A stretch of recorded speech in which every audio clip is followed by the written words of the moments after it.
नमस्कार दोस्तों, स्वागत है एक बार फिर से आपके अपने चैनल एमजी एकेडमी पर। दोस्तों, उम्मीद है कि आप सभी लोग बहुत स्वस्थ होंगे और बहुत अच्छे से अपनी पढ़ाई कर रहे होंगे। देखिए, हिंदी के बाद जीएस की क्लासें आपके बीच आने लगी हैं और अच्छे से एकाग्र होके अपनी पढ़ाई को करिए, क्योंकि देखिए जो सरल था हमने उसमें आपसे कम समय मांगा। हिंदी सरल थी, ज़्यादा नंबर आपको देती, आपका सिलेक्शन करवाती, इसलिए मैंने पहले उसको पढ़ाया। अब चूंकि वो कंप्लीट हो गया है, उसके प्रैक्टिस सेट करा दिए गए हैं। हर हफ्ते आपको अभी भी उसका प्रैक्टिस सेट मिलेगा। आप एकदम निश्चिंत रहिए, एग्जाम तक आपके पास बहुत सारा संकलन हो जाएगा। अब हम लोगों ने जीएस की तरफ अपना कदम बढ़ा दिया है। जीएस की क्लास आपके बीच में आ चुकी है। उम्मीद करता हूं कि आप सभी लोगों ने अच्छे से उस क्लास को देखा होगा और उसका एक फायदा उठाया होगा। देखिए, जीएस की जो पहली क्लास थी, जो उसमें हम लोगों ने इतिहास पढ़ा।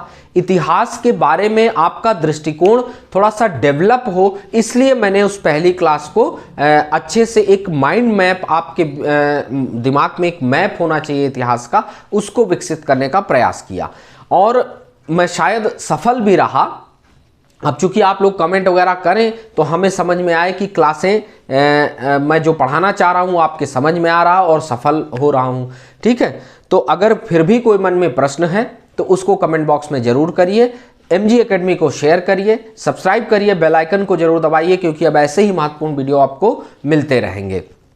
और जब आप बेल आइकन को दबाए रहेंगे तो समय से आपको नोटिफिकेशन मिलेगा और आपकी पढ़ाई शुरू हो जाएगी। तो चलिए, कल हम लोगों ने जो आपको हमने एक काल विभाजन जब बताया था, तो बताया था कि प्राचीन इतिहास, मध्यकालीन, आधुनिक और समकालीन इतिहास, जिसमें हमको प्राचीन, मध्य और आधुनिक हम लोग पढ़ते हैं। प्राचीन का हमने बताया था कि प्राग ऐतिहासिक काल से राजपूत काल तक प्राग ऐतिहासिक काल का जो है समय होता है, जिसमें हम लोग प्राचीन इतिहास का अध्ययन करते हैं इस दौरान। तो प्रागैतिहासिक काल में हमने आपको काफी कुछ बताया था और शॉर्टकट में हमने आपको पाषाण युग के बारे में बताया था, क्योंकि पाषाण युग ही प्रागैतिहासिक काल है। ठीक है, लेकिन आपका थोड़ा सा एक मैंने जब आपके पुराने पेपरों को देखा और थोड़ा सा रिसर्च किया तो मुझे ऐसा लगा कि पाषाण युग को आपको और विस्तार से समझना चाहिए। और सबसे बड़ी बात कि आज की क्लास से आपका सिस्टमेटिक सिलेबस शुरू होगा, समझ लीजिए। ठीक है, कल की क्लास तो आपके दृष्टिकोण को डेवलप करने के लिए थी। आज से जो क्लास होगी ये आपके समीक्षा अधिकारी, सहायक समीक्षा अधिकारी या पीसीएस प्री का सिलेबस जो होता है एक सिस्टम से, आज से शुरू होगा। तो उसके लिए आज की जो क्लास है, हमने कहा था कि हड़प्पा सभ्यता पढ़ाऊंगा, लेकिन आज अभी हम आपको पाषाण काल पढ़ाएंगे और उसका अच्छे से विस्तार करेंगे ताकि आपको हड़प्पा सभ्यता और अच्छे से समझ में आए। ठीक है, तो आज हम प्राचीन इतिहास में आज से हमारी क्लास प्राचीन इतिहास की शुरू होगी और इसमें हम सबसे पहले पढ़ेंगे पाषाण काल।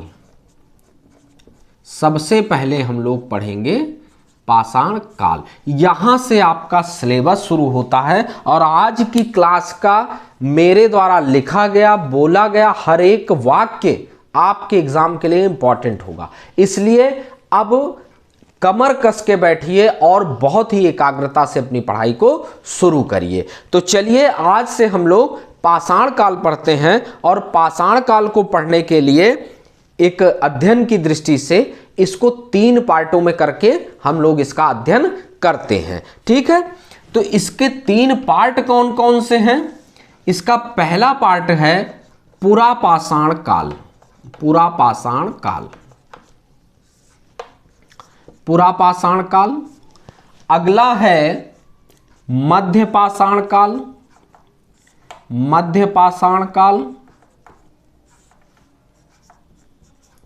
और अगला है नवपाषाण काल। नवपाषाण काल। अब इन्हीं तीनों कालों में आप देखेंगे कि कैसे हमारा या हमारे पूर्वज विकास की ओर बढ़ते हैं। ठीक है, लेकिन इसको जब तक विस्तार में नहीं पढ़ेंगे आपका बेस मजबूत नहीं होगा। तो पहले, और ये आपके एग्जाम के लिए बहुत इंपॉर्टेंट है, ठीक है। तो इसको पढ़ते हैं, और इसको पढ़ने में देखिए, ये जो पूरा पाषाण काल है इसको पूर्व पाषाण काल भी कहते हैं। आप चाहें तो ऑब्लिक का निशान लगा के लिख सकते हैं। इसको भी समझने के लिए इसका भी 3 पार्ट है, इसका 3 पार्ट है। निम्न पुरा पाषाण काल, मैं केवल निम्न लिख रहा हूं, आप लोग पूरा लिखिए। निम्न पुरा पाषाण काल, मध्य पुरा पाषाण काल और उच्च पुरा पाषाण काल, ठीक है। तो आप क्या समझे अभी तक कि पाषाण काल 3 भागों में विभक्त है, पुरा पाषाण, मध्य पाषाण और नवपाषाण। पुरा पाषाण को हम सबसे पहले पढ़ेंगे। इसको भी समझने के लिए 3 पार्ट हैं, निम्न पुरा पाषाण काल, मध्य पुरा पाषाण काल और उच्च पुरा पाषाण काल, ठीक है। ठीक है, अब हम देखते हैं, हमने क्या कहा था कि सबसे पहले हम लोग स्रोत जानेंगे, ठीक है, क्या है परिभाषा जानेंगे, स्रोत जानेंगे, उसके बाद फिर धीरे धीरे आगे बढ़ेंगे। तो सबसे पहले अगर 1 मिनट के लिए हम इन तीनों को भुला देते हैं तो पुरा पाषाण काल से हमको 2 संस्कृतियों के प्रमाण मिले हैं, 2 संस्कृतियों के प्रमाण मिले हैं। पहली संस्कृति का जो प्रमाण मिला है उसको पेबुल संस्कृति कहते हैं, पेबुल संस्कृति, पेबुल संस्कृति। दूसरा है हैंडेक्स संस्कृति, हैंडेक्स संस्कृति। आप लोग भी ऐसे ही फ्लो चार्ट के माध्यम से अपना नोट बनाइएगा ताकि समझने में दिक्कत ना हो। तो पुरा पाषाण काल से हमको 2 संस्कृतियों के प्रमाण मिलते हैं, एक पेबुल संस्कृति और एक हैंडेक्स संस्कृति। अब अगर हम कहें तो ये कि निम्न पुरा पाषाण काल का आरंभिक जो वो था जिसमें 2 संस्कृतियों के प्रमाण मिलते हैं वो पेबुल संस्कृति और हैंडेक्स संस्कृति का था, ठीक है। कॉन्सेप्ट क्लियर है। देखिए कॉन्सेप्ट बेस्ड क्वेश्चन जो आपके एग्जाम में होंगे, चाहे वो पीसीएस प्री हो चाहे समीक्षा अधिकारी, और समीक्षा अधिकारी का जो प्री होता है वो पीसीएस प्री से ज्यादा कठिन होता है। क्यों होता है? क्योंकि मेंस में कुछ है नहीं ज्यादा समीक्षा अधिकारी में। प्री में तो पीसीएस प्री के बाद मेंस में बहुत कुछ है, पर मेंस में कुछ नहीं है समीक्षा अधिकारी के। तो इसलिए प्री को बहुत कठिन करते हैं, जीएस के पेपर को, ठीक है। तो आप समझ के साथ पढ़िएगा, कॉन्सेप्ट को क्लियर करते चलिएगा।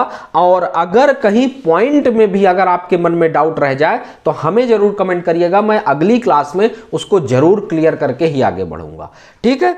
तो ये चीज होता है। अब पेबुल संस्कृति, पेबुल का मतलब जानते हैं तो पेबुल का जो शुद्ध अर्थ होता है कि पत्थरों, जो गोल मटोल पत्थर होते हैं उन्हीं को पेबुल कहा जाता है।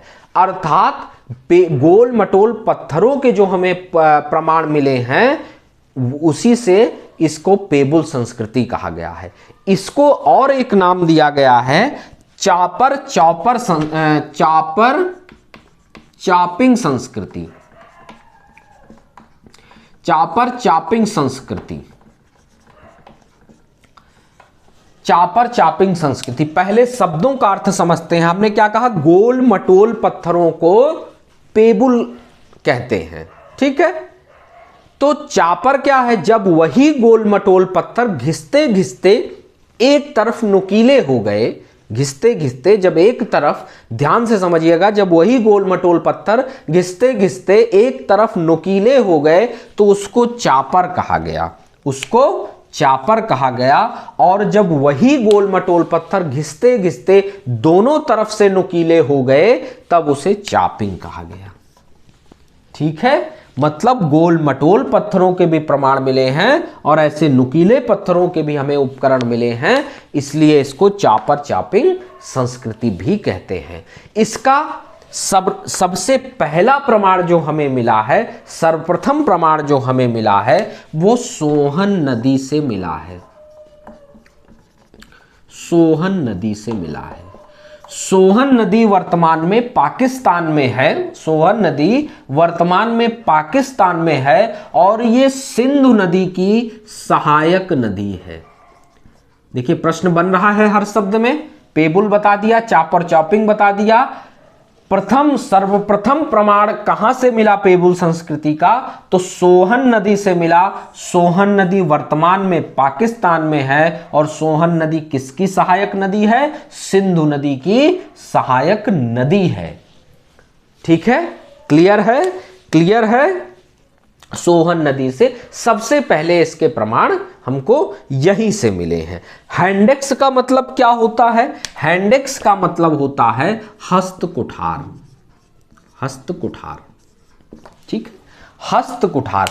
और इस संस्कृति का हमें सबसे पहले जो प्रमाण मिला है वो मद्रास से मिला है, मद्रास से मिला है, इसलिए इसको मद्रास संस्कृति के नाम से भी जाना जाता है। ठीक है, कुछ भी अगर अभी भी क्लियर ना हो तो मैं फिर से बता रहा हूं, हैंडेक्स संस्कृति का मतलब होता है, हैंडेक्स का मतलब होता है हस्तकुठार, और इसका सर्वप्रथम प्रमाण हमें मद्रास से मिला है, इसलिए इसको मद्रास संस्कृति भी कहते हैं। वर्तमान में इसको चेन्नई कहते हैं मद्रास को, तो मद्रास संस्कृति के नाम से भी हैंडेक्स संस्कृति को जानते हैं। तो सारे नाम हमें क्लियर हो गए। ठीक है, सर्वप्रथम प्रमाण मद्रास में पल्वरम नामक स्थान से मिला है। 1863 में रॉबर्ट ब्रूस फ्रूट के द्वारा इस स्थल में इसका हस्तकुठार की खोज की गई है। उन्हीं रॉबर्ट ब्रूस फ्रूट को सबसे पहले हस्तकुठार के प्रमाण मिले हैं पल्वरम नामक स्थान से, जो मद्रास में है। ठीक है, ये पॉइंट नोट कर लीजिएगा। ये प्रश्न भी आया है कि रॉबर्ट ब्रूस फ्रूट क्या है, तो वो भूगर्भ वैज्ञानिक और पुरातत्वविद भी हैं। ठीक है, तो ये ध्यान रख, यही प्रश्न था कि क्या है, भूगर्भ वैज्ञानिक है, पुरातत्वविद है, तो वो भूगर्भ वैज्ञानिक और पुरातत्वविद दोनों हैं। ठीक है, तो इसे मद्रास संस्कृति भी कहते हैं। ठीक, कोई अभी भी डाउट है? नहीं। इस समय का जो निम्न पुरापाषाण काल था, इस समय के मुख्य उपकरण क्या क्या थे? नोट कर लीजिए, मुख्य उपकरण क्या क्या थे। तो अभी लिख दिया है, पेबुल था, क्या था बता दिया, चॉपर चॉपिंग है, चॉपर चॉपिंग है, हस्तकुठार है, हस्तकुठार है, हस्तकुठार है, ये इसके मुख्य उपकरण हैं। बाद में क्लीवर नामक उपकरण भी मिलता है, क्लीवर नामक उपकरण भी मिलता है। तो पेबुल संस्कृति का सोहन नदी में और हैंडेक्स संस्कृति का मद्रास में। बाद में आगे चलकर देखिए, आगे चलकर इसी सोहन नदी में एक स्थान है चौंतरा, बहुत इंपॉर्टेंट है चौंतरा आपके एग्जाम के लिए। चौंतरा ये सोहन नदी के क्षेत्र है, सोहन नदी का क्षेत्र है, उसी में चौंतरा नामक स्थल है। वहां से हमें पेबुल संस्कृति या चॉपर चॉपिंग संस्कृति या सोहन संस्कृति और हैंडेक्स संस्कृति या मद्रास संस्कृति के दोनों के प्रमाण मिले हैं। सर्वप्रथम सोहन नदी, सर्वप्रथम कहां? मद्रास। बाद में आगे चल के चौंतरा नामक स्थल से हैंडेक्स संस्कृति और पेबुल संस्कृति के दोनों के प्रमाण हमको मिले हैं। चौंतरा नामक स्थल से दोनों के प्रमाण मिले हैं। फिर बाद में धीरे धीरे जब और आगे इस बढ़ता है, हमारा खोज बढ़ती है, तो उसके बाद हमें नर्मदा घाटी मध्य प्रदेश और बेलन घाटी उत्तर प्रदेश से भी दोनों संस्कृतियों के प्रमाण मिलते हैं। शुरुआत में केवल सोहन नदी से मिले थे और मद्रास में, बाद में चौंतरा से दोनों संस्कृतियों के मिले, और फिर और जब आगे हमारा समय बढ़ता है, हमारी खोज और तेज होती है, तो हमें नर्मदा घाटी मध्य प्रदेश और बेलन घाटी उत्तर प्रदेश से दोनों के प्रमाण मिलते हैं। ठीक है, इतना आपका कॉन्सेप्ट क्लियर है। तो चलिए आगे जानते हैं कि ये सब तो ठीक है, ये सब ठीक है, पर इसको मैं मिटा रहा हूं। आप लोग नोट कर चुके हैं, नहीं नोट किए होंगे तो वीडियो को पॉज करके जरूर नोट करिएगा। अब ये जो उपकरण है, इसका पहला प्रयोग करता कौन था भाई? कौन प्रयोग करता था इसको? कौन प्रयोग करता था इसको? तो सबसे पहले इसका जो प्रथम प्रयोग करता था निम्न पुरापाषाण काल के उपकरणों का, वो थे होमो इरेक्टस। होमो इरेक्टस, ठीक है। अब आप समझ गए होंगे कि होमो इरेक्टस इस संस्कृति के जो उपकरण मिले हैं उसका प्रयोगकर्ता, प्रथम प्रयोगकर्ता होमो इरेक्टस था। अब होमो इरेक्टस के बारे में थोड़ा सा जान लेते हैं कि इनमें दिमाग नहीं था। इनमें दिमाग नहीं था, दिमाग नहीं था। इनमें दिमाग नहीं था, जीवन का कोई विज्ञान भी नहीं था इनके पास। जीवन का कोई विज्ञान भी नहीं था। जीवन का कोई विज्ञान नहीं था। ऐसे ही लिखते जाइएगा, ठीक है। जीवन का कोई विज्ञान भी इनके पास नहीं था। इनके अंदर जब दिमाग नहीं थी तो कोई समझ भी नहीं थी। समझ कोई विकसित नहीं थी। सब विकसित क्या, समझ थी ही नहीं, ठीक है। समझ भी नहीं थी, ठीक है। जीवन का इनका माध्यम क्या था? इनका जीवन कैसे चलता था, किस पे आधारित था? तो जीवन का माध्यम केवल एक चीज था, शिकार। शिकार करते थे, पेट भरते थे, बस। और कोई इनका जीवन नहीं था। बिना वस्त्र के इधर उधर जंगलों में टहला करते थे। अस्थायी जीवन था, अस्थायी जीवन था, ठीक है। हम इसलिए देखिए आपको बता दिया, पुरापाषाण काल में निम्न पुरापाषाण के बारे में सब कुछ बता दिया। अगर प्रश्न आ जाए प्रमुख उपकरण क्या थे, तो ये थे तीनों चारों। प्रथम प्रयोगकर्ता कौन था, ये था। अगर इनके बारे में, चूंकि पीसीएस प्री जो पास करेंगे उनको मेंस देने का ईश्वर बहुत जल्द मौका दे, तो बस अगर कभी आ जाए तो यही 2-3 लाइन 125 शब्दों में लिख दोगे तो आपको पूरा नंबर मिल जाएगा। इनका माध्यम शिकार था, ठीक है। इनका माध्यम शिकार था। अब आगे बढ़ते हैं हम लोग, ठीक है। इसको मिटा रहा हूं मैं। अब आगे बढ़ते हैं। यही इतना था निम्न पुरापाषाण काल के बारे में। यही इतना आपको पढ़ना भी है, ठीक है। अब हम लोग पढ़ते हैं मध्य पुरापाषाण काल के बारे में कि इस समय के प्रमुख उपकरण क्या थे, इसके प्रयोगकर्ता कौन थे, इसका स्थल कहां से हमको मिला है। तो चलिए हम लोग जानते हैं कि मध्य पुरापाषाण काल के बारे में थोड़ा सा, ठीक है। तो मध्य पुरापाषाण काल का जो सर्वप्रथम हमें प्रमाण मिला है, सर्वप्रथम जो प्रमाण मिला है वो हमें नेवासा क्षेत्र, नेवासा क्षेत्र महाराष्ट्र, ये कहां है नेवासा क्षेत्र? महाराष्ट्र से मिला है। तो मध्य पुरापाषाण काल का जो सर्वप्रथम प्रमाण हमें मिला है वो नेवासा क्षेत्र महाराष्ट्र से मिला है। और इसका जो प्रमुख उपकरण था, इनका प्रमुख उपकरण जो था, जो प्रथम हमें मिला है, वो उसका नाम है फलक। फलक, फलक क्या था, कैसा उपकरण था? यह पत्थरों को तोड़कर बनाया गया उपकरण था। पत्थरों को तोड़कर बनाया गया उपकरण था, ठीक है। तो इनका जो मध्य पुरापाषाण काल के जो मानव थे, उनका इसका सर्वप्रथम प्रमाण हमें नेवासा क्षेत्र महाराष्ट्र से मिलता है। और जो प्रमुख उपकरण हमको इस क्षेत्र से मिला है वो उसका नाम है फलक। फलक जो था वो पत्थरों को तोड़कर बनाया गया एक प्रकार का उपकरण है। क्या समझ में मिलता है कि यहां का मानव, चूंकि पाषाण काल है, पाषाण काल का मतलब ही है कि पत्थरों का युग, पत्थरों का काल, पत्थरों का समय। तो जो भी उपकरण अभी तक हमको मिल रहे हैं ये सब पत्थरों के बने उपकरण मिल रहे हैं। फलक के अलावा हमको और भी फिर उपकरण मिले हैं। उसमें हमको मिला है स्क्रैपर, यहां लिख दे रहा हूं स्क्रैपर।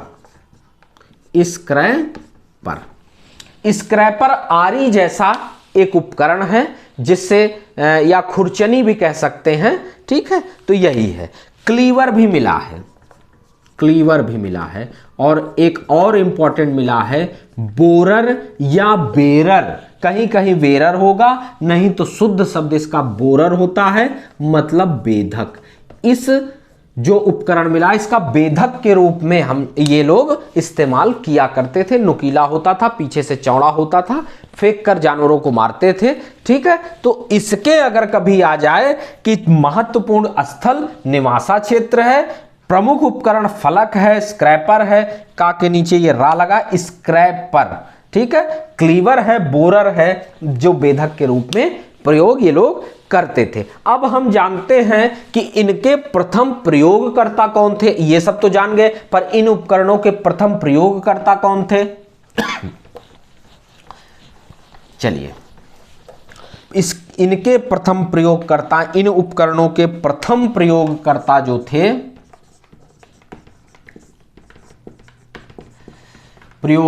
जो थे, वो आदि मानव थे। आदि मानव थे, आदि मानव, ठीक है। इन उपकरणों का प्रयोग आदि मानव करते थे, ठीक है। इसी समय हमने कल आपसे बताया था कि आग की खोज हुई थी। मध्यपुरा का पाषाण काल में आग की खोज हुई थी। प्रश्न अगर आ जाए आग की खोज कब हुई, तो मध्यपुरा पाषाण काल के अंतर्गत हुई। लेकिन यहां समझिएगा कि आग की खोज तो हो गई, लेकिन इसका प्रयोग नहीं कर पाए। प्रयोग नहीं कर पाए आग का। खोज कैसे हुई होगी? ये जो पत्थर होते हैं, क्वार्टजाइट पत्थर, जब ये आपस में रगड़ते हैं, जो सड़क उड़क बनाने के पत्थर आते हैं, इनको कभी आपस में रगड़िए तो इसमें आग निकलती है। अब कभी रगड़े होंगे, कुछ घिस रहे होंगे, कोई औजार बना रहे होंगे, उसमें से रात में आग निकली होगी, तो आग की खोज हो गई थी। जान गए थे कि ये कोई चीज है, लेकिन इसका प्रयोग कैसे करें ये अभी भी इनको पता नहीं चल पाया था। केवल खोज हुई थी, ठीक है। खोज हुई थी। मानव जीवन की यह प्रथम क्रांति थी। अगर कभी प्रश्न आ जाए कि मानव जीवन की प्रथम क्रांति कब थी, तो ये मानव जीवन की प्रथम क्रांति थी आग की खोज, ठीक है। कोई जीवन नहीं था, आप समझ सकते हैं, निर्वस्त्र, केवल शिकार कर लेते थे, पेट भर लेते थे, इस जंगल उस जंगल केवल घूमा करते थे, ठीक है। तो ये जो है इस समय की महान क्रांति थी, प्रथम क्रांति थी, लेकिन आग का प्रयोग ये लोग कर नहीं पाए, तो इसका पूरी तरीके से ये लोग फायदा नहीं उठा पाए, ठीक है। चलिए, माध्यम इनका क्या था? माध्यम अभी भी वही था। जीवन जीने का माध्यम, जीवन जीने का जो माध्यम था वो केवल शिकार था। कोई कुछ भी नहीं, कोई विकास नहीं हुआ था। इस समय भी ये लोग शिकार करते थे और मध्यपुरा पाषाण काल में भी ये लोग शिकार करते थे। तो समझ गए, प्रमुख उपकरण समझ गए, प्रमुख इसका हमने स्थल सर्वप्रथम बता दिया और क्या क्या हुआ वो बता दिया। अब हम लोग पढ़ेंगे उच्च पुरा पाषाण काल। उच्च पुरा पाषाण काल पढ़ते हैं और जानते हैं थोड़ा बहुत उच्च पुरा पाषाण काल के बारे में, जो आपके एग्जाम पॉइंट ऑफ व्यू से बहुत इंपॉर्टेंट है। इस समय का जो प्रमुख उपकरण था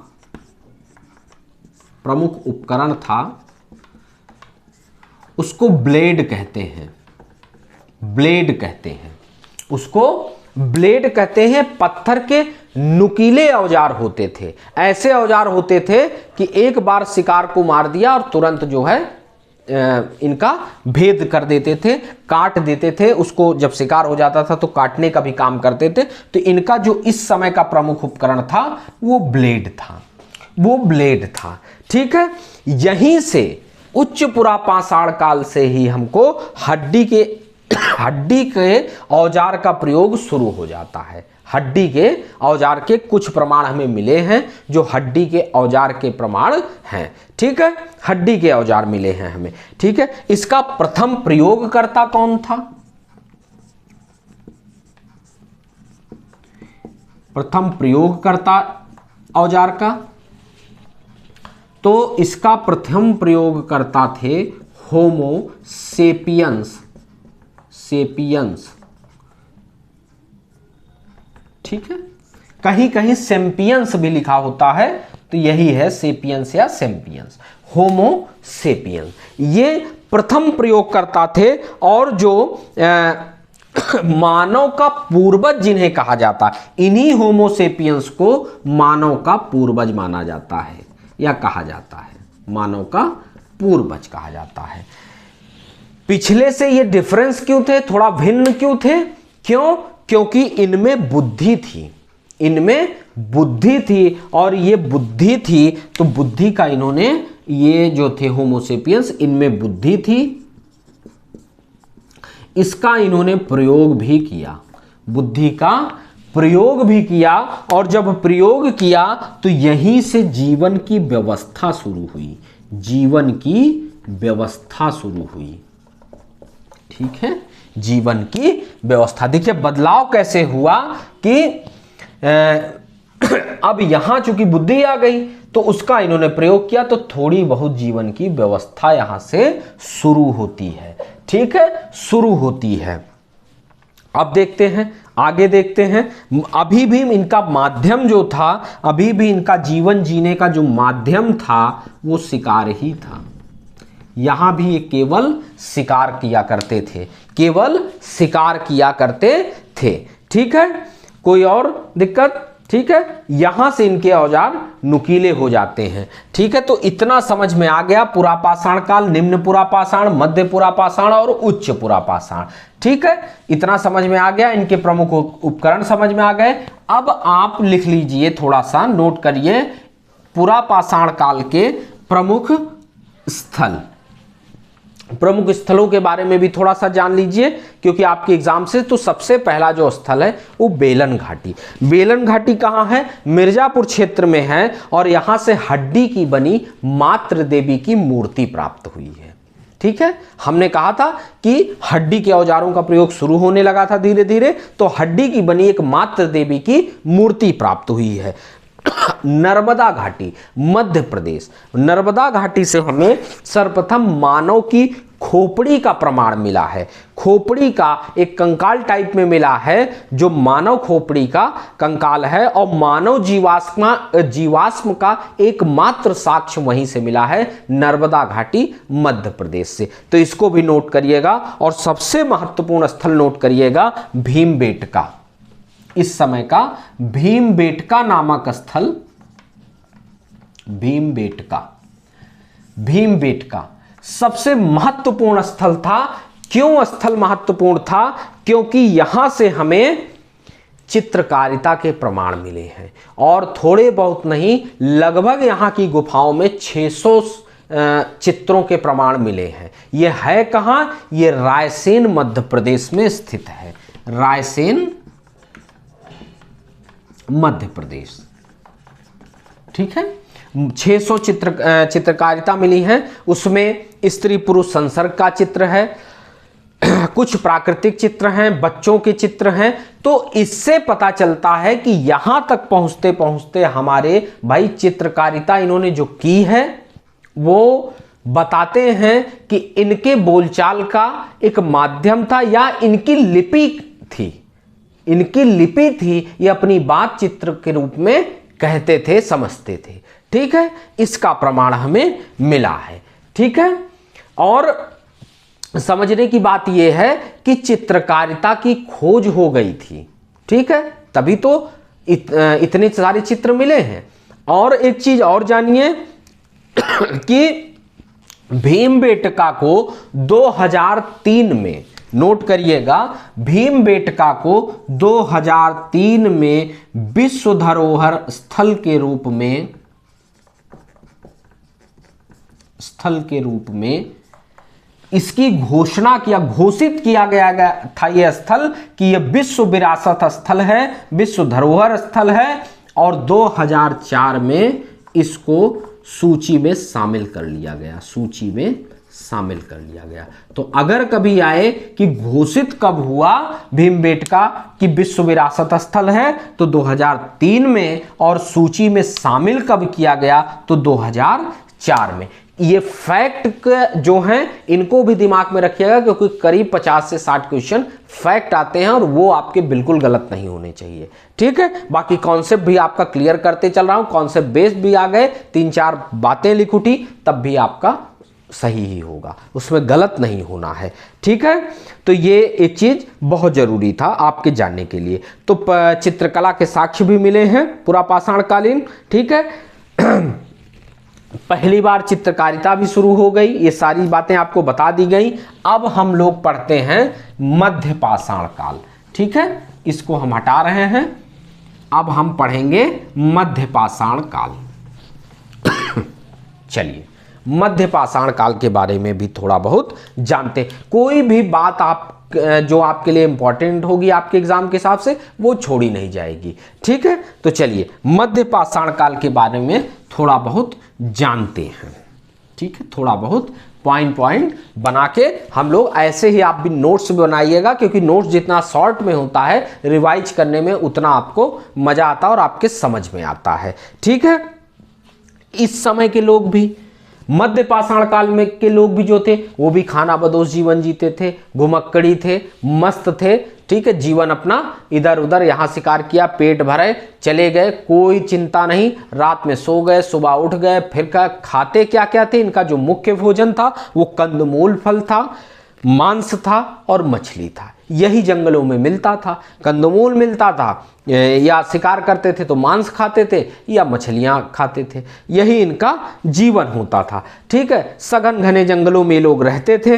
पहली बार यहां से जो परिवर्तन हुआ, ये गुफा में रहने लगे, गुफा में रहने लगे। अभी तक क्या था, कहीं भी सो गए, खुले आसमान में, पेड़ों के नीचे, पेड़ों के ऊपर, कहीं भी। लेकिन यहां जब आते आते जब थोड़ा सा मौसम में परिवर्तन हुआ, ठंड बढ़ी, तो ये लोग गुफाओं की ओर बढ़े, गुफाओं में रहने लगे। तो पहली बार जो गुफा में रहने का प्रमाण मिलता है वो मध्य पाषाण काल से मिलता है। और यहीं से हमने कल भी की क्लास में भी बताया था कि पशुपालन का भी प्रमाण मिलता है, पशुपालन के प्रमाण भी मिलता है, अर्थात यहां का मानव पशुपालन भी करने लगा था। और प्रथम पशु जो इन्होंने पाला था वो कुत्ता था।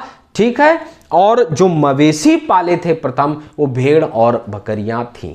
ठीक है, नोट कर लीजिएगा, नोट कर लीजिएगा। और जानवरों की चित्रकारी का प्रमाण भी भीमबेटका से मिलता है।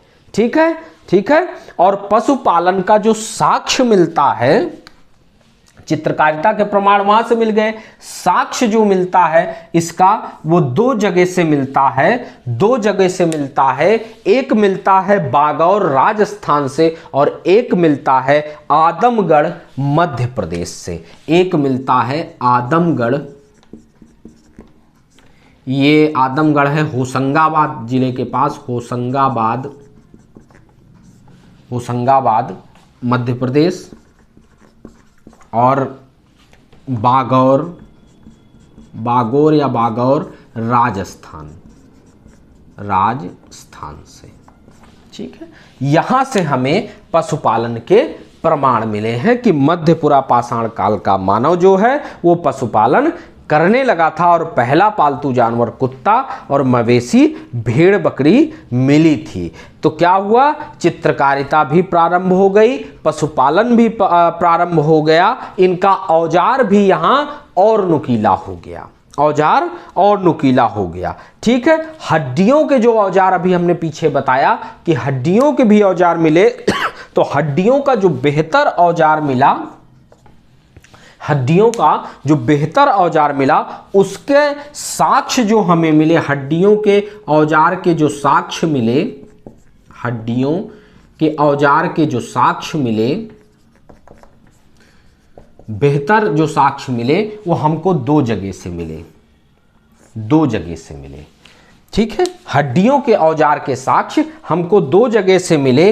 एक तो मिला सराय नाहर से,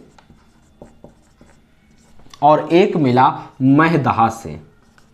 ये दोनों जो है प्रतापगढ़ उत्तर प्रदेश में है। प्रतापगढ़ उत्तर प्रदेश में ये दोनों स्थल हैं।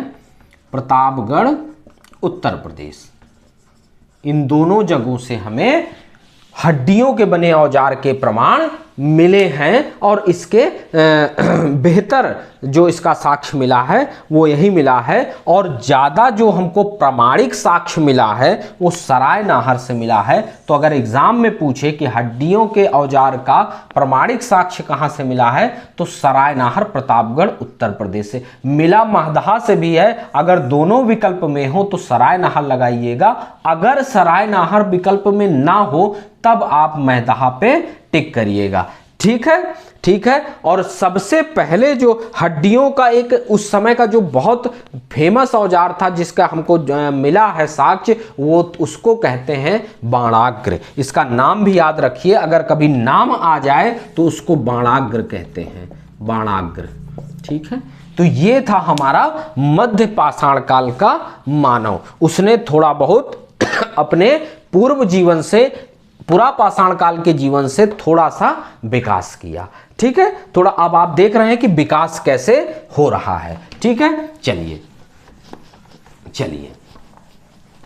अब आगे बढ़ते हैं हम लोग। आपको मैं इसीलिए ये स्थल वगैरह आपके एग्जाम में बहुत इंपॉर्टेंट है, इसीलिए लिखते चलिए और इसको रिवाइज करते चलिए, ताकि एग्जाम में आप अगर ये आ जाए 1-2 नंबर जरूर आएगा, उसमें आपका फिर गलत नहीं होना चाहिए। ठीक है, ठीक है। चलिए आगे पढ़ते हैं हम लोग नवपाषाण काल के बारे में।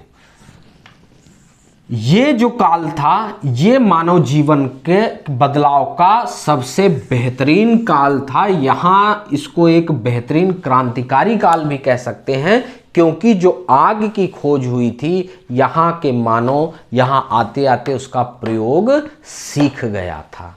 ठीक है, नवपाषाण काल में सीख गया था। और सबसे बड़ा जो हुआ था, मानव जीवन कैसा हो गया यहां पहुंचते पहुंचते। अभी तक क्या था, घुमक्कड़ी था, यहां रहा वहां रहा, लेकिन यहां पहुंच के जीवन स्थायी हो गया, जीवन में स्थायित्व आ गया।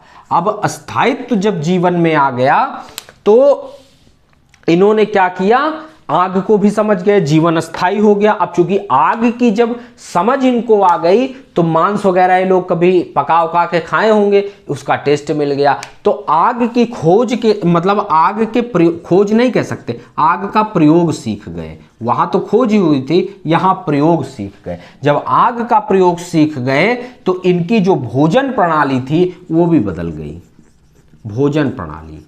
अब ये समझ गए कि कच्चा मांस तो ठीक है, ऐसे पका के खाएंगे तो और स्वादिष्ट हो जाएगा।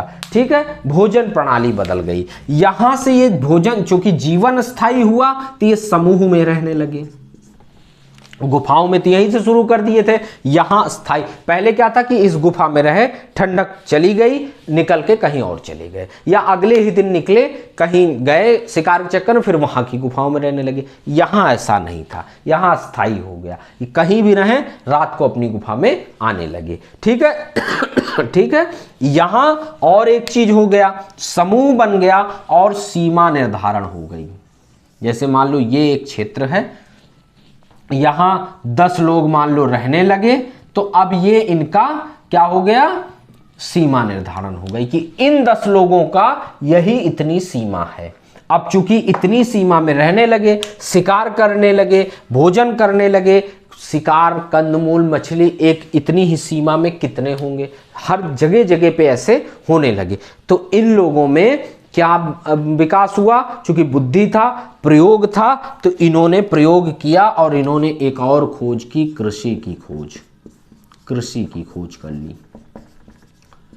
कृषि की खोज, समझ गए कि अब मेरा इससे काम नहीं चलेगा, तो इन्होंने कृषि की। और इनकी जो सबसे पहली फसल थी या मुख्य फसल थी वो जौ थी, जौ थी। और जौ को वैदिक संस्कृति या वैदिक काल में यौ कहा गया, या और वा। तो अगर यौ लिखा हो तो वो जौ की ही बात कर रहे हैं। ठीक है, तो कृषि की खोज हुई और सबसे पहली जो इन्होंने खेती की वो जौ की। ठीक है, दूसरी इन्होंने जो की वो गेहूं थी। ठीक है, मैं ऐसे लिखते जा रहा हूं, जौ की, फिर गेहूं की, फिर इन्होंने चावल की, मतलब धान की खेती की। इसके भी प्रमाण मिले, अभी आगे बताता हूं। ठीक है, फिर इन्होंने मक्का और उसके बाद इन्होंने बाजरे की भी खेती की।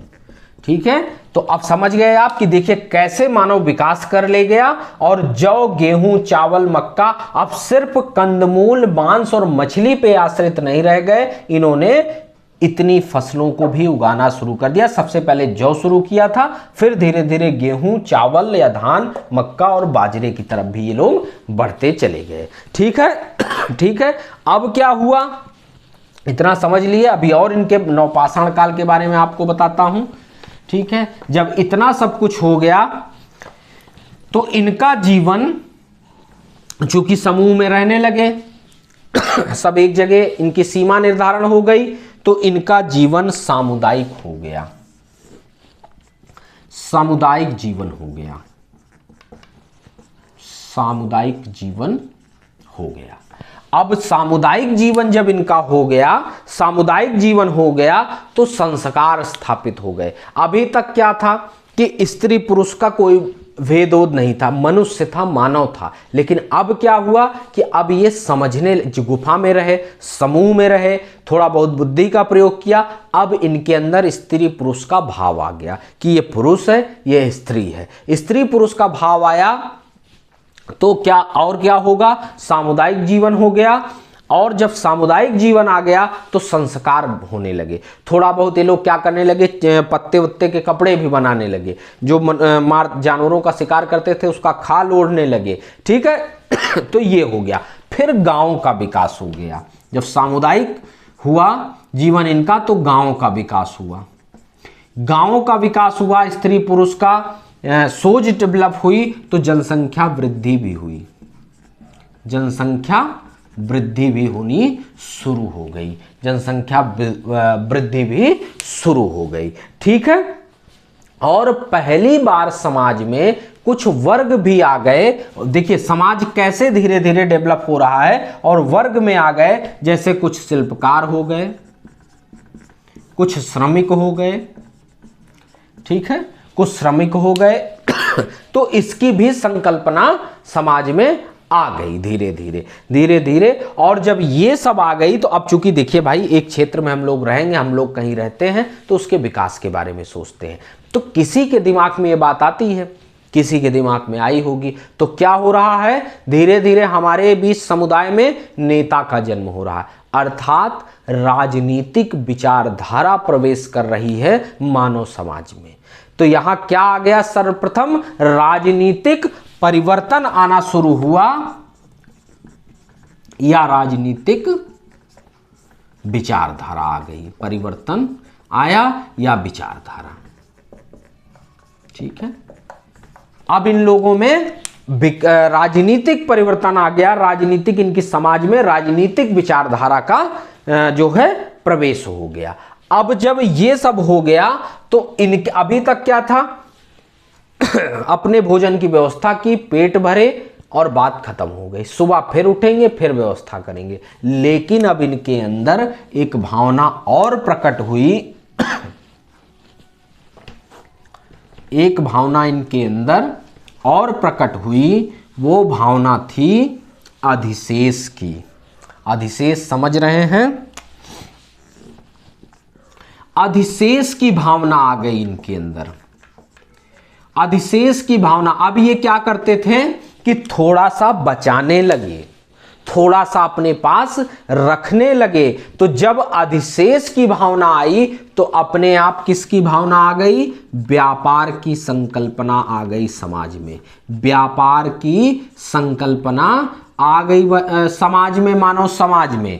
ठीक है, क्योंकि सबके पास, मेरे पास जौ बचा है, उनके पास मांस बचा है, उनके पास कंदमूल है, उनके पास मछली है, उनके पास गेहूं है, किसी के पास चावल है। ऐसे सबके पास अधिशेष हो गया तो व्यापार की संकल्पना आई। मुद्रा वगैरह कुछ थी नहीं तो व्यापार चलने किस पे लगा? वस्तु विनिमय पर। वस्तु विनिमय प्रणाली लागू हो गई कि आप भैया हमसे थोड़ा सा गेहूं लो और हमको जौ दो, और आप हमसे जौ लो और हमें चावल दो, आप हमसे मांस लो, मछली लो, आप हमें मांस दो, हमसे कंदमूल लो। ऐसे समाज में व्यापार चलने लगा।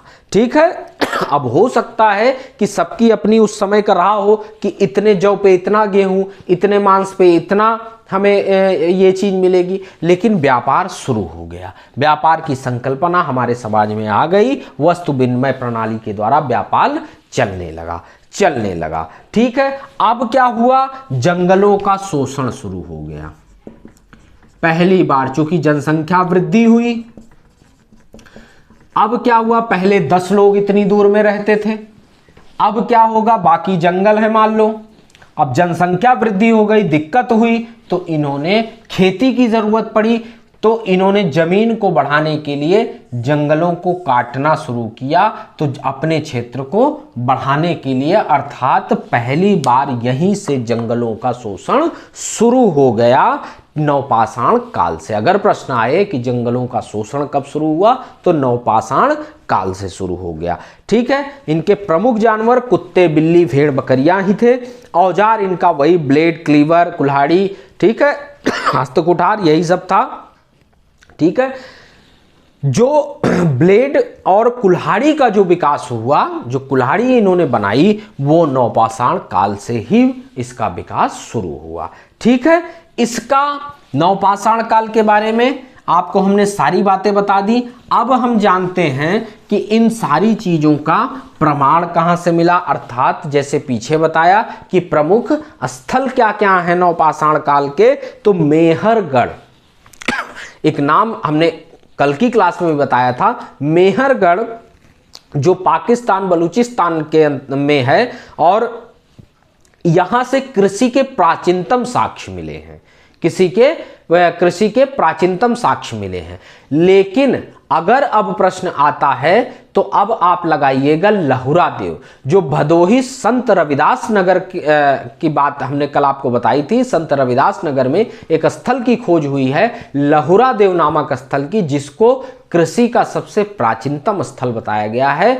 ठीक है। वहां से हमें काफी कुछ, अगर विकल्प में लहुरा देव नहीं है तब मेहरगढ़ लगाइएगा, अगर लहुरा देव है और मेहरगढ़ भी है तब भी आप लहुरा देव ही लगाइएगा। ठीक है। अगर लहुरा देव नहीं है तब मेहरगढ़ की तरफ आप जाइएगा।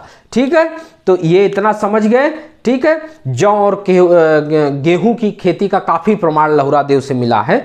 और एक स्थान और है कोल्डिहवा, इलाहाबाद उत्तर प्रदेश में मेजा नामक स्थान पे, मेजा नामक जगह पे कोल्डिहवा स्थल की खोज की गई है, जहां जो बेलन नदी के तट पर है। बेलन नदी के तट पर है और यहां से हमें धान की खेती के साक्ष्य मिले हैं, चावल के साक्ष्य मिले हैं। ठीक है। हमको जले हुए चावल के साक्ष्य यहीं कोल्डिहवा से ही मिले। प्रश्न आता है कि जले हुए चावल के साक्ष्य कहां से मिले हैं, तो कोल्डिहवा से मिले हैं, जो इलाहाबाद उत्तर प्रदेश। ठीक है। सर्वाधिक धान की खेती का जो प्राचीनतम साक्ष्य मिला है वो भी कोल्डिहवा से ही मिला है। ठीक है। तो किसी भी प्रकार का प्रश्न आए, कैसे भी घुमा के आयोग पूछे, आपको सब कुछ पढ़ाया और बताया जा रहा है, आपका गलत नहीं होना चाहिए। ठीक है।